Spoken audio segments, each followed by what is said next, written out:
एक बार एक शिष्य ने विनम्रतापूर्वक अपने गुरुजी से पूछा, गुरुजी, कुछ लोग कहते हैं कि जीवन एक संघर्ष है, कुछ अन्य कहते हैं कि जीवन एक खेल है और कुछ जीवन को एक उत्सव की संज्ञा देते हैं।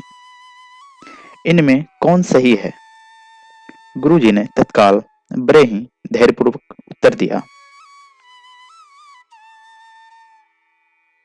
पुत्र, जिन्हें गुरु नहीं मिला उनके लिए जीवन एक संघर्ष है। जिन्हें गुरु मिल गया उनका जीवन एक खेल है। और जो लोग गुरु द्वारा बताए गए मार्ग पर चलने लगते हैं, मात्र वो ही जीवन को एक उत्सव का नाम देने का साहस जुटा पाते हैं। यह उत्तर सुनने के बाद भी शिष्य पूरी तरह से संतुष्ट न था। गुरुजी को इसका आभास हो गया। वे कहने लगे, लो, तुम्हें इसी संदर्भ में एक कहानी सुनाता हूं। ध्यान से सुनोगे तो स्वयं ही अपने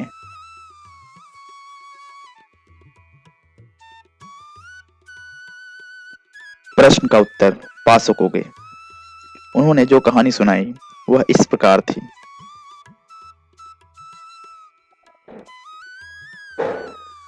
एक बार की बात है कि किसी गुरुकुल में 3 शिष्य ने अपना अध्ययन संपूर्ण करने पर अपने गुरुजी से यह बताने के लिए विनती की कि उन्हें गुरु दक्षिणा में क्या चाहिए।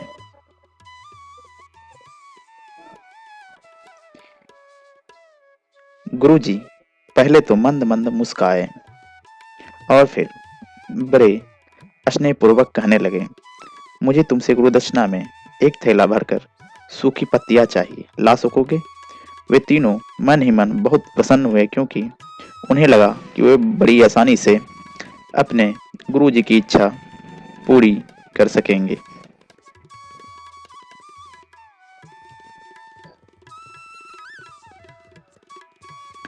सूखी पत्तियां तो जंगल में सर्वत्र बिखरी ही रहती है। वे उत्साहपूर्वक एक ही स्वर में बोले, जी गुरुजी, जैसी आपकी।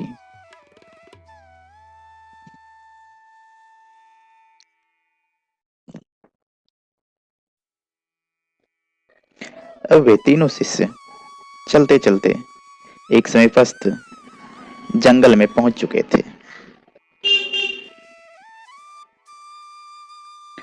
लेकिन यह देखकर कि वहां पर तो सूखी पत्तियां केवल मुट्ठी भर ही थी, उनके आश्चर्य का ठिकाना ना रहा। वे सोच में पड़ गए कि आखिर जंगल में कौन सूखी पत्तियां उठाकर ले गया होगा। इतने में ही उन्हें दूर से आता हुआ कोई किसान दिखाई दिया।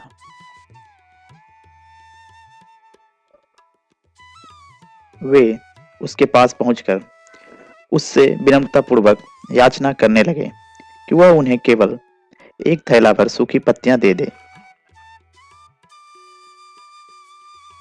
अब उस किसान ने उनसे क्षमा याचना करते हुए यह बताया कि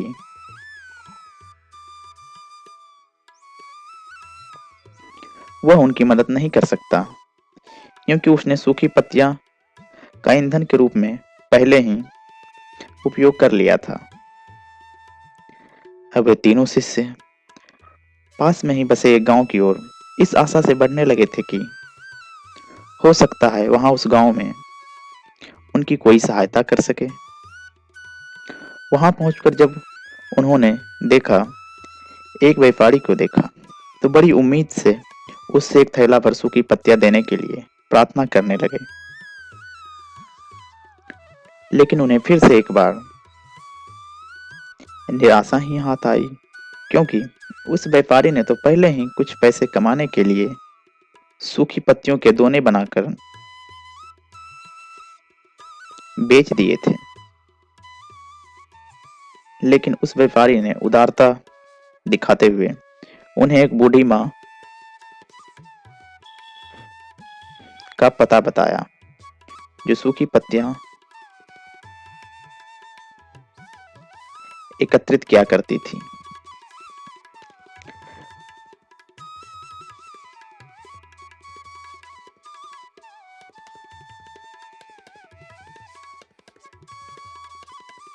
पर भाग्य ने यहाँ भी उनका साथ नहीं दिया,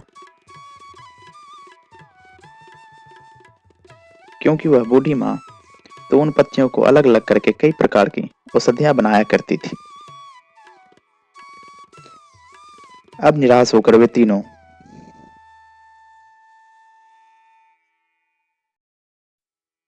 खाली हाथ ही गुरुकुल लौट गए। गुरुजी ने उन्हें देखते ही स्नेहपूर्वक पूछा, पुत्र, ले आए गुरु दक्षिणा? तीनों ने सर झुका लिया। गुरुजी द्वारा पूछे जाने पर उनमें से एक शिष्य कहने लगा, गुरुदेव, हम आपकी इच्छा पूरी नहीं कर पाए। हमने सोचा था कि सूखी पत्तियां तो जंगल में स्वत्र बिखरे ही रहती होगी,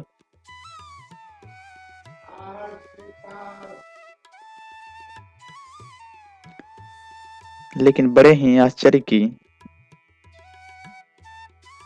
बात है कि लोग उनका भी कितनी तरह से उपयोग करते हैं।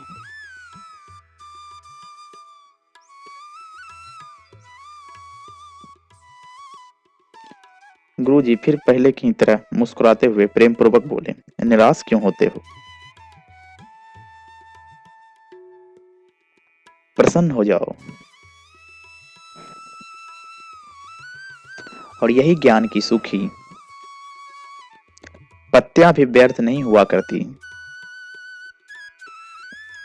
बल्कि उनके भी अनेक उपयोग हुआ करते हैं। और फिर तीनों शिष्य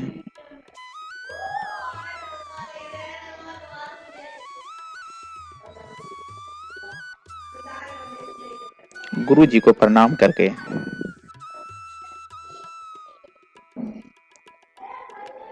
खुशी खुशी अपने अपने घर की ओर चल गए। वह शिष्य जो गुरुजी को कहानी एकाग्रचित होकर सुन रहा था,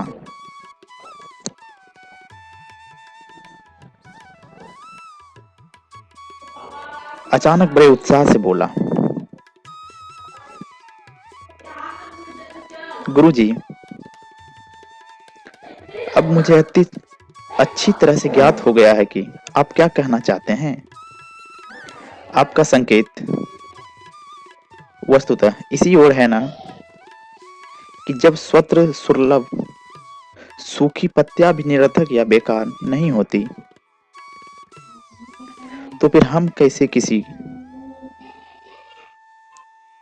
भी वस्तु या व्यक्ति को छोटा और महत्वहीन मान कर उसका तिरस्कार कर सकते हैं।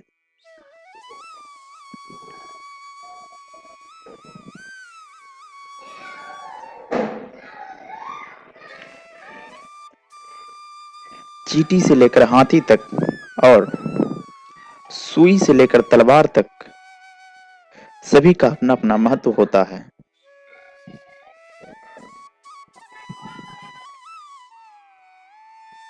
गुरुजी भी तुरंत ही बोले,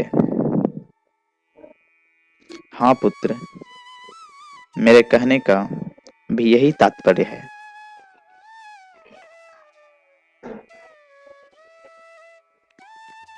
कि जब हम किसी से मिले तो उसे अथायोग्य मान देने का भरसक प्रयास करें, ताकि आपस में स्नेह, सद्भावना, सहानुभूति एवं सहिष्णुता का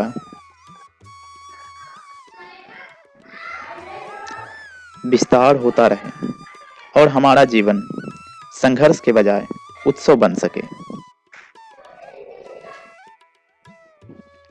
दूसरे, यदि जीवन को एक खेल ही माना जाए तो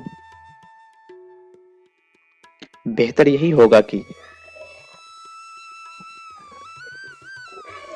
हम निर्विक्षेप, स्वस्थ एवं शांत प्रतियोगिता में ही भाग लें और अपने निष्पादन तथा निर्माण की ऊंचाइयों के शिखर पर ले जाने का अथक प्रयास करें। अब शिष्य पूरी तरह से संतुष्ट था।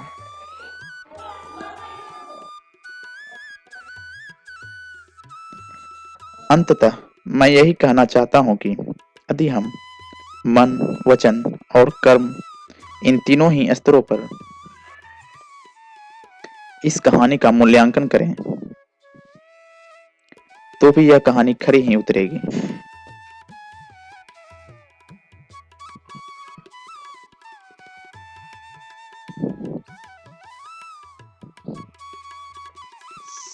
सबके प्रति पूर्वाग्रह से मुक्त मन वाला व्यक्ति अपने वचनों से कभी भी किसी को आहत करने का दुस्साहस नहीं करता और उसकी यही ऊर्जा उसके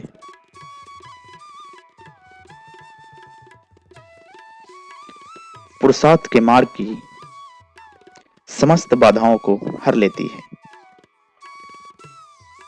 वस्तुतः हमारे जीवन का सबसे बड़ा उत्सव पुरुषार्थ ही होता है और ऐसा ही विद्वानों का मत है।